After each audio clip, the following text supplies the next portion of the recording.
They didn't crack the vault, they dug under it.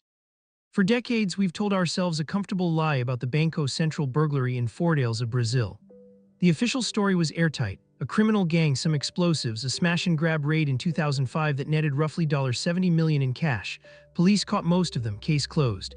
Except I've read the court transcripts myself and the math doesn't add up, not even close. Let me walk you through what they said happened. August 6, 2005. A crew of 8 men, armed and organized, hit the central bank's Fortaleza branch on a Saturday morning. They went in hard, maybe too hard for a job that was supposed to be surgical. They used explosives, they tied up staff, they got into the vault, grabbed the cash, gone in under an hour. The Brazilian authorities celebrated. They arrested suspects within weeks. Most of the cash was recovered, or so the statement read. The public bought it, newspapers moved on. But here's what bothered me. No one ever fully explained how 8 men in broad daylight carried 150 tons of currency out of a downtown bank without being seen. Because the real operation started months before, not with guns or explosives, with shovels. In 2004, someone, and this is where it gets interesting, someone began digging a tunnel, running from a rented house about 80 meters away, straight toward the bank's foundations. Think about the audacity required for that.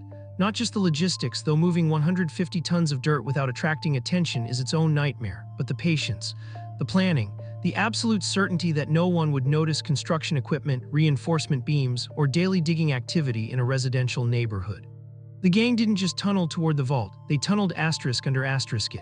They breached the floor from below, a vector the bank's security architects hadn't adequately prepared for. Vertical attacks they understood, lateral ones, but upward from the earth itself. That gap in thinking is what cost them $70 million. Now the Saturday morning raid. I think most of it was theater, a necessary distraction. They knew police would respond to an armed robbery faster than they'd investigate a structural anomaly.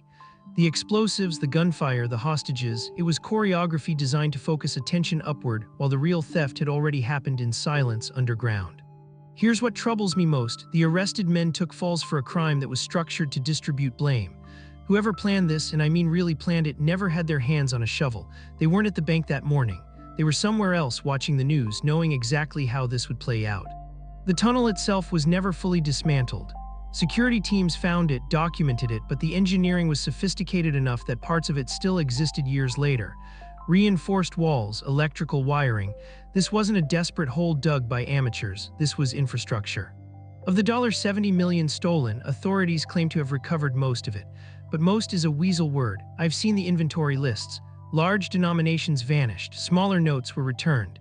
It's the kind of pattern you see when someone knows the system will track serial numbers on big bills but won't bother with thousands of individual smaller ones. The convicted men served their time, some were released. The bank tightened security, reinforced basements, added sensors. Life moved on in Fortaleza, but the real architect of this heist, never identified, never caught, and that's the part that should keep you awake. Because this heist proved something criminal psychology had suspected for decades. The most sophisticated crimes aren't won with violence. They're won with time, patience, and a willingness to do invisible work that nobody thinks to stop. The tunnel was the real robbery. Everything else was just noise. What fascinates me most is the unanswered question: how many other tunnels exist that we haven't found? How many banks have vulnerabilities beneath their feet instead of above them?